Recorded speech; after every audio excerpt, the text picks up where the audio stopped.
The Egyptian military and riot police are moving into Tahrir Square with helicopters and armoured vehicles. That's as thousands of supporters of the ousted president, Mohamed Morsi, gather in the square and clashes with his opponents break out elsewhere in the capital. Morsi is now under investigation over allegedly siding with Hamas to attack Egypt's military facilities during the 2011 revolution. The army has now given his Muslim Brotherhood party until Saturday to join the interim government's reconciliation plan and stop inciting violence. Artiz Belcher reports now from Cairo. What these charges stem from is from when Mohamed Morsi was in detention in Wadi Natrun prison during the 18-day uprising in 2011.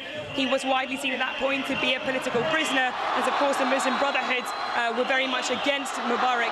He broke free from prison during these mass prison breaks, and what the charges here are saying is that he collaborated with Hamas to actually break out of prison, to kill police officers and also soldiers, including possibly kidnapping officers, as well as possibly burning down prisons. And these are very heavy charges and could see him face a considerable jail time. Many people here are saying, or some people here are saying, this could be a political action from the military to basically ensure that Mohamed Morsi never comes back into office. What is going to happen, however, is that this kind of accusation levelled against the ousted leader will do nothing to stop the tense atmosphere here, and will really just rile up his supporters. Already hundreds have gathered here on Tahrir Square in support of the military after Abdel Fattah al-Sisi, who is the head of the army, called for people to come down to the streets against terrorism, he called it. Now, we're also going to see mass protests in support of the military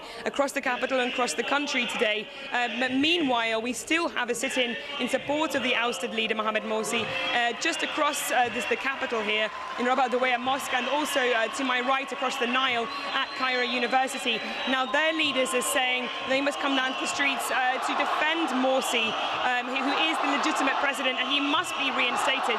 With this new news of the detention of Morsi, we expect tensions to be extremely high. The military have given the Muslim Brotherhood 48 hours to get involved in the political roadmap. They didn't outline what would happen after that 48 hours, which is due to finish on Saturday. Many fear that we will see further violence that we've already had, here in the capital, when 51 people were killed inside this pro-Morsi sit-in, a few weeks ago. So really, what we're feeling right now here is a lot of tense atmosphere here, as people are worried that these rival protest groups may clash, or that security forces might crack down on those in support of Mohamed Morsi. And let's discuss the situation in Egypt with Muslim Brotherhood spokesperson Mona Al-Kazaz live. Ms. Mona Al-Kazaz, welcome to RT. It's great to see you here. What do you make of the allegations against President Morsi? How strong is the case against him? The allegations are very clearly politically motivated. President Morsi has been kidnapped for 3 weeks now. No one knows why and where and who is kidnapping him. Obviously, it's in violation of his human rights. And then after detaining him for 3 weeks, they fabricate allegations against him. And it's a very clear job done by the prosecutor, who was actually initially appointed by Mubarak. What we're seeing actually now is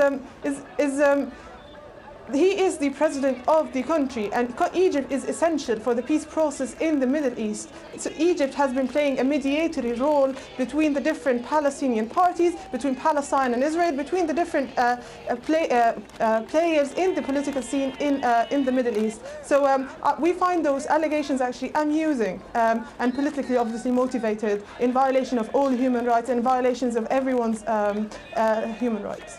And is your party going to adhere to the army's request to sit down for talks within about 48 hours or so?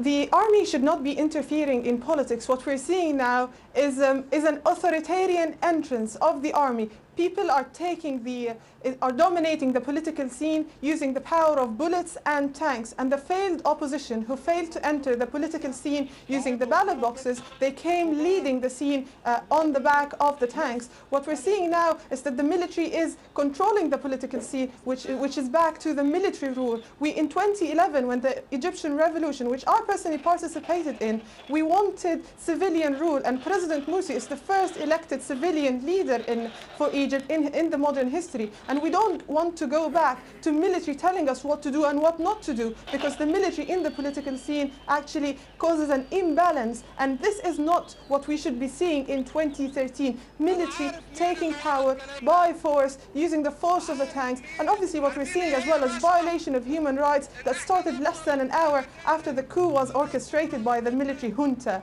in power now in Egypt. Yes, and violations also in human rights, as in arbitrary detentions. We're seeing detentions of the political leaders, freezing of assets, shutting of TV channels, and detention of journalists. Yeah, and also your party, I mean, the Muslim Brotherhood Party, has dubbed the Defence Ministry chief's call for rallies, quote, a call to civil war. However, the general specifically said he wasn't demanding for violence, he wasn't called for violence. What danger do you see in such rallies there?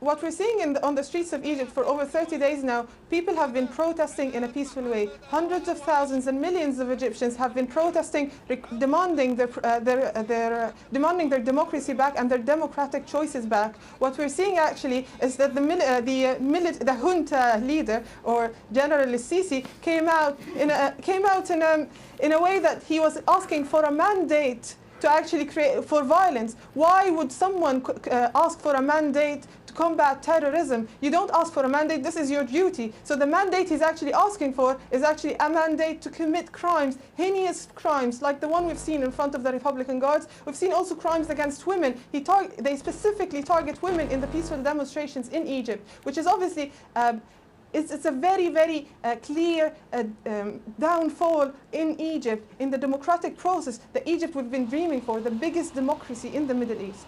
All right, Muslim Brotherhood spokesperson Mona Al-Kazaz, thank you very much indeed for sharing your views.